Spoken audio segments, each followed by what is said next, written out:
So a question that we get a lot is how to finish off the stringing wire. So I thought I'd get on here today and show you real quick how I do it. So I've got some beads that I strung on here just for an example. So what you're gonna do is get to the end and you're gonna put your crimp bead on, and then you're gonna put on one side of your clasp, and then you're gonna string it back through the crimp bead. And then you're gonna pull that tight right up against the crimp bead, and you're gonna take your crimp tool, and you can see that your crimp tool has two holes in it. You wanna use the hole on the inside first. See how it's got a U in there? It's gonna take that crimp bead and make it into a U shape. And then you're gonna turn it on its side, and you're gonna use the first hole and put that together, and that's gonna close it. And then I like to use the little tip right there, and I like to actually do it one more time right there to make sure that it's nice and shut. And then I also like to leave my wire attached to the spool and string my beads. That way if I drop this, my beads don't fall over the floor and off the end. I know a lot of people like to do different things, but that's my preference. So on this end right here, you're gonna have this little tail, and you don't wanna snip it too close or it might just slide out of the crimp tube.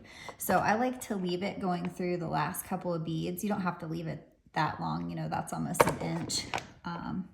But you know, at least half an inch. And so there's one end, and then going to go over here. And at this point, if this was a bracelet or a necklace, I would want to try it on and make sure that it fit where I think it's going to fit. I like to measure it with the clasp on so that I have an idea of how much longer that's going to make it. So once you get to the other end, you're going to cut off and leave maybe, you know, 3 inches. You're going to cut that, and then you're going to put your crimp tube on, and you're gonna put on the other side of your clasp, and you're gonna string that back through. And then at this point, I go back through the last few beads.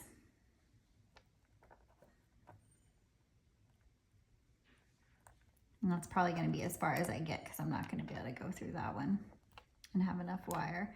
So then you just kind of wiggle it back and forth until you get it nice and tight and where you want it. And then I suggest just holding it up and making sure that everything's nice and tight. And then you're gonna do the same thing with your crimp bead on this side. You're going to do it in the hole closest to the joint, and then the hole closest to the front, and then you're going to mash it with the end there and cut it closed.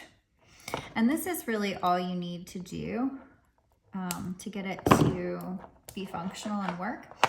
But if you want a more professional look, you can use a crimp cover to cover up that crimp bead. So to use that, you just put it right around that crimp bead. And then personally, I like to use the crimp tool because it's already got those rounded edges on it. And I just kind of gently push in one side, push in the other, make sure it's matching up. And see, that just kind of makes it look like there's a bead on there as opposed to the crimp tube. It's just a nicer, more professional look. So thanks so much for watching, and happy beading.